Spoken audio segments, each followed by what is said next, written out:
Welcome. I'm Tracy Smith, and this is Here Comes the Sun, a closer look at some of the people, places, and things we bring you every weekend on Sunday morning.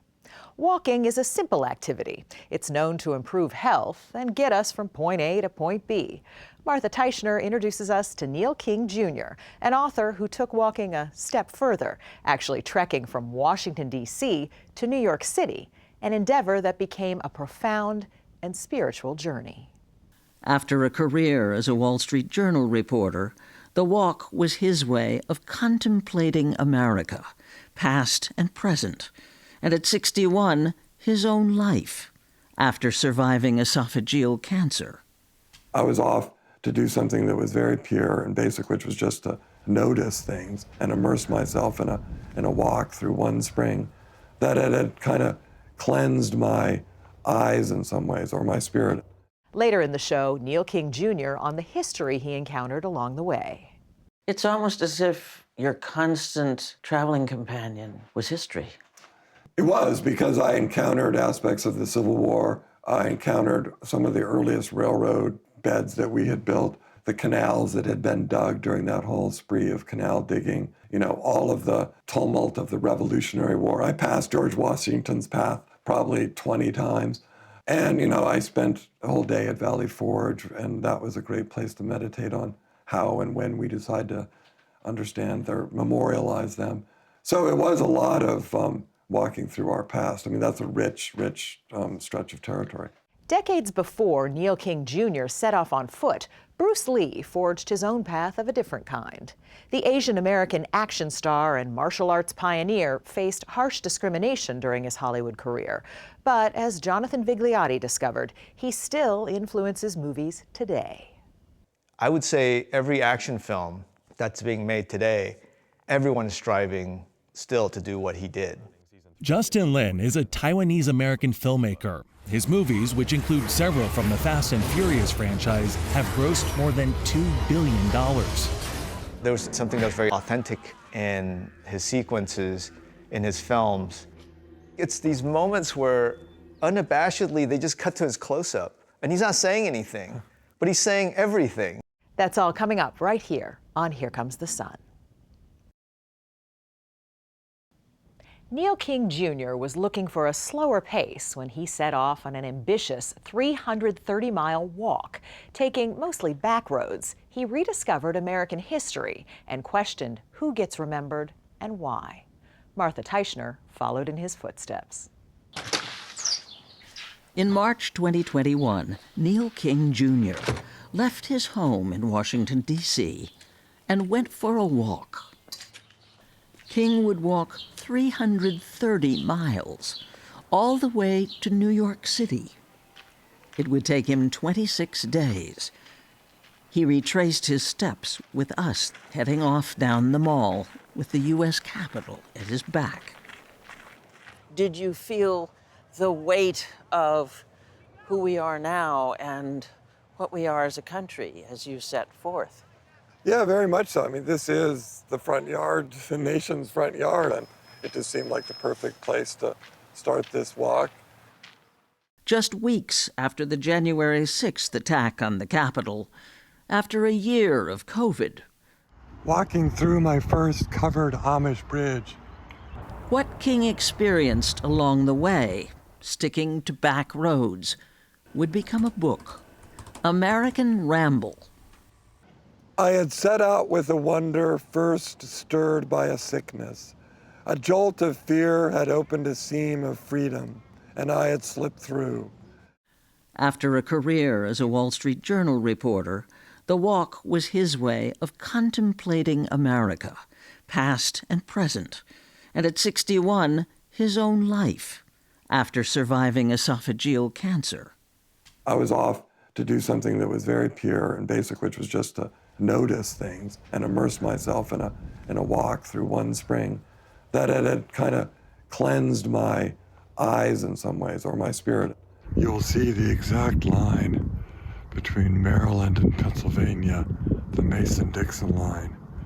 It runs right through the middle of this incredible 19th century German farm. The Mason-Dixon line, until after the Civil War, the dividing line between slavery and freedom. King asked himself, whose history gets forgotten and who's remembered? Who are the memory keepers? In the 1700s, it was a mill and a farm. Up the road in York, Pennsylvania, he visited Michael Helfrich, the mayor. In the 1920s, you had the migration of African Americans up from Bamberg, South Carolina.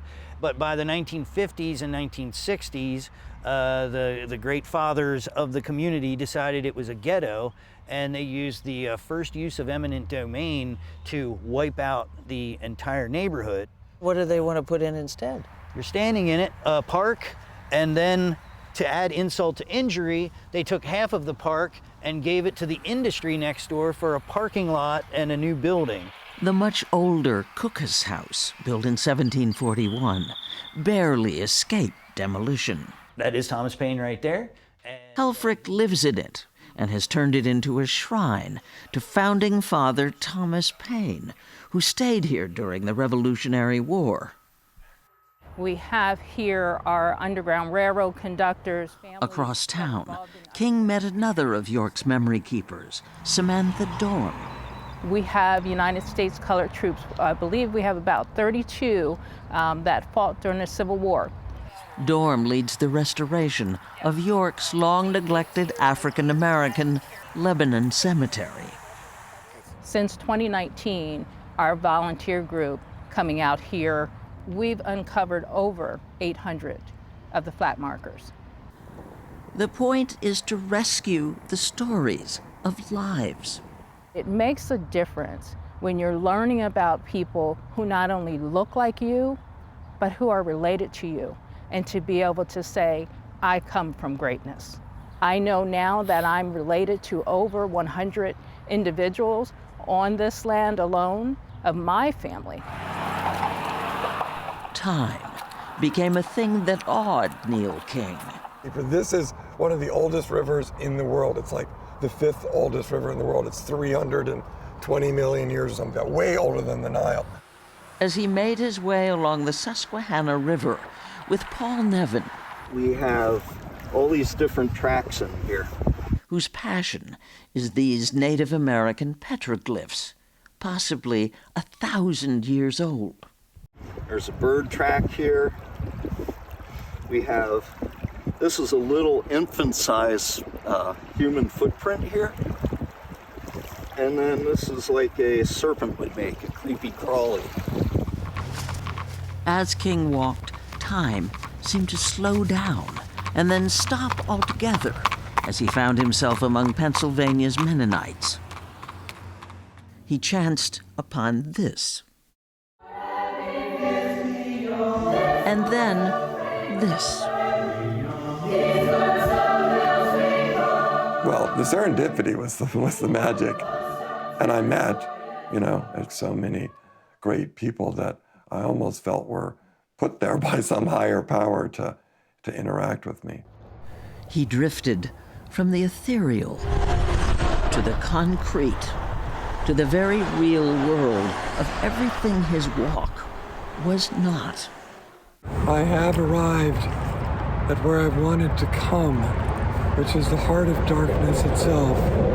That is to say, the Jersey Turnpike, I-95, the main artery of commerce for the United States of America. Time took on new meaning as he toured the final resting place of some of that commerce, New Jersey's Middlesex County landfill, with Brian Murray, the man who runs it. We tip about 1,600 tons of garbage a day, and last year we buried somewhere around just shy of about 540,000 tons of garbage. On top of an astonishing garbage mountain that will rise another 12 feet this year. We're walking through a whole scale of time, a measure of time. Where are we right here? I think we're like the early 60s, maybe the late 50s. So end of the Eisenhower administration, basically. And up there is today. And this bridge right there. A depressing return to now? No. As King crossed the Bayonne Bridge, he spotted his destination, Manhattan. I was just sort of overwhelmed. It was like I was hit by a wave of elation, rapture, a full body sense of elation. It wasn't like the city was some new thing, but my eyes had been renewed in a way.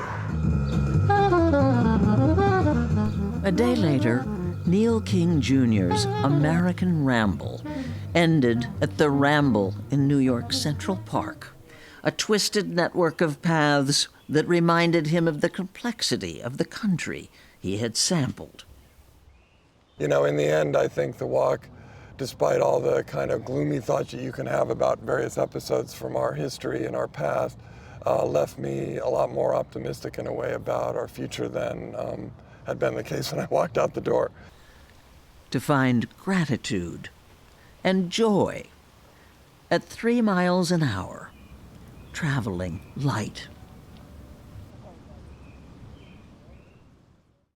Up next, an exclusive excerpt from our chat with Neil King Jr., something you can only see right here on CBS News Streaming. Stay with us. We do create the environment that we walk into in the way that we walk into it. As promised, here's more from Martha Teichner and Neil King Jr. Why walk? It was very much about the slowness of it and the going back to a previous time. You know, it wasn't until the railroad disrupted our lives dramatically in the late 1820s and 1830s that for the whole rest of our history, we'd essentially moved at the same pace. Nothing had ever really dramatically altered that pace. And then suddenly we're moving at 30, 40, 50, 60, 100 miles an hour. As opposed to 3 miles an hour. 3 miles an hour, yeah. And, you know, as I found so quickly, the difference between walking and driving might be 20 times, a factor of 20, but the richness of what you're seeing and detecting and encountering is hundreds of times beyond that. You're literally not in the same place. You know, the cars that are going by you are technically in the same place as you are when they pass you, but it's just, they're just not in the same world. And the difference between those two experiences really became quite profound as I went. It's almost as if your constant traveling companion was history. It was, because I encountered aspects of the Civil War. I encountered some of the earliest railroad beds that we had built, the canals that had been dug during that whole spree of canal digging, you know, all of the tumult of the Revolutionary War. I passed George Washington's path probably 20 times. And, you know, I spent a whole day at Valley Forge, and that was a great place to meditate on how and when we decide to understand or memorialize them. So it was a lot of walking through our past. I mean, that's a rich stretch of territory. You talk in the book about two things that really struck me. In one part, you talk about the capacity that we have to create our own reality. And the other thing you say, how you go out searching for meaning and you get more meaning by way of what meaning you bring to the process. Yeah. Those two ideas, how did that play in? You know, there was a fascinating thing with the walk where I was interested in how I would be received in places by people and what kind of welcoming there would be and to what extent I would feel when I walked into someone's barn or up their driveway, whether I felt that I belonged there, or whether they gave me the sense of belonging. And it really kind of dawned on me all the more that I'm not saying there's not a fixed reality out there, because there is in some ways. But on the other hand, we do create the environment that we walk into in the way that we walk into it. And I think one of the reasons that I formed the kind of bonds with the people that I did along this walk was because I was, during this stretch of time, uncommonly receptive and uncommonly open to them. And because of that, I think they responded to me in kind. And that kind of, you create the reality that you walk into. When you walk into a room, you change that room by walking into it. And the way that you come in, the frame of mind that you have walking into it, creates a lot of the atmosphere of that room and how people are going to receive you. And I think that's just a really important element. Up next, Bruce Lee's enduring role.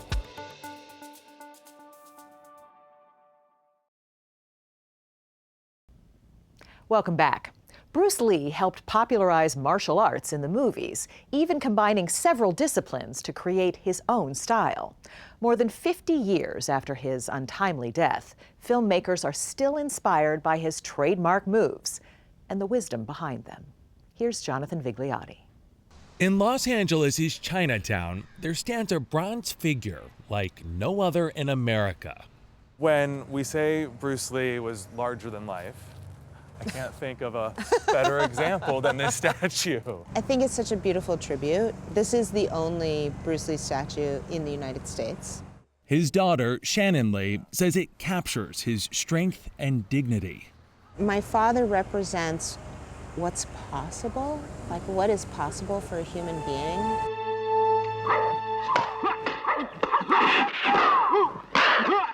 Martial artist, actor, writer, thinker. You put water into a bottle, it becomes the bottle. You put it in a teapot, it becomes the teapot. Now, Bruce Lee broke barriers and bridged cultures. Be water, my friend. A legacy that endures half a century after his tragic death at 32. Yes, he was just 32 years old. There is just no place where people don't know who he is, don't have affection for him. So many people from so many walks of life all over the globe. And his life was amazing. Born in San Francisco in 1940, Lee grew up in Hong Kong and was in films at a very early age. His first movie role was as an infant. And he made 18, 20 films up to the age of 18. He was also perfecting his own martial arts style, combining combat, self-defense, and philosophy, and began teaching it after moving to Seattle.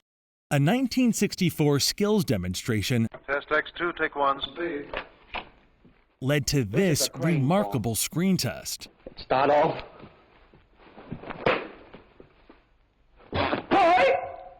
Auditioning for the part of Kato in the TV series The Green Hornet, Lee displayed his trademark kicks, jabs, and punches. He won the role, but faced discrimination as an Asian American in Hollywood. As the scripts were coming out, they would give him the lines to work on, but there were no lines. It was sort of like, hello, yes. The Green Hornet lasted only one season, but Lee was a breakout star, and in the coming years would appear in a string of films showcasing his extraordinary talents. I would say every action film that's being made today, everyone is striving still to do what he did. Justin Lin is a Taiwanese-American filmmaker. His movies, which include several from the Fast and Furious franchise, have grossed more than $2 billion. There was something that was very authentic in his sequences, in his films.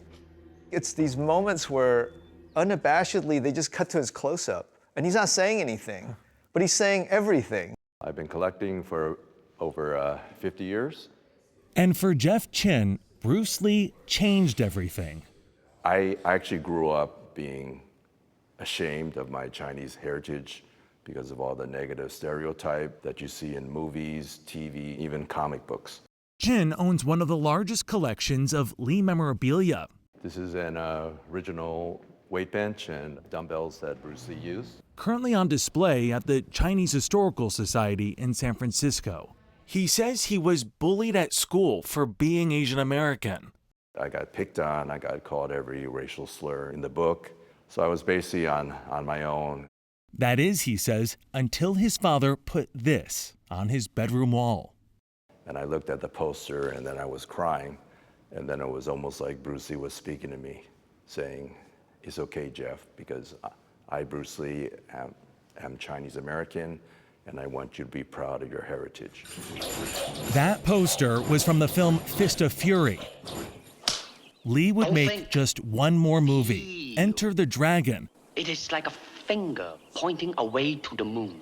Before his life was cut short from a cerebral edema, a swelling of the brain, in 1973. You were 4 years old when your father passed away. The thing that I remember about him the most, far and away the most, is how he felt and how I felt in his presence. Shannon spoke about the death of her father and her brother, Brandon Lee, who died when a prop gun discharged during the filming of the 1993 movie The Crow. Loss, like the loss of my father and the loss of my brother, is traumatizing. It's traumatizing to the spirit and the body and the soul. And I have to really acknowledge my father's philosophies for helping me to get through those times. My dad loved to meditate. It helped him to sort of clear his mind. She carries on Bruce Lee's mission, from camps that instill confidence in children to developing a story he hoped to bring to the screen. It's called The Warrior, a martial arts crime drama that she and Justin Lin are producing for Max. For me, it was very personal. I had heard the story that Bruce Lee actually came up with the idea that ultimately became Kung Fu. And when he pitched it to the studios, they loved it, but they realized that they can't cast an Asian American to play an Asian American role. So that's how David Carradine got the role. And so I felt like it was important to try to finish what he started. And it's what Bruce Lee started that guides so many people today. What would your father say if he were here? What would your father's message be? I think he would try to encourage everybody to see each other as human beings first. You know, we all may have subtle differences, but those differences should be celebrated. We all want the same things, to be safe, to be loved, to be seen. We all want that. He said it himself, under the heavens, under the sky, we're all one family. I'm Tracy Smith. Thanks for joining us. We'll see you here next time on Here Comes the Sun.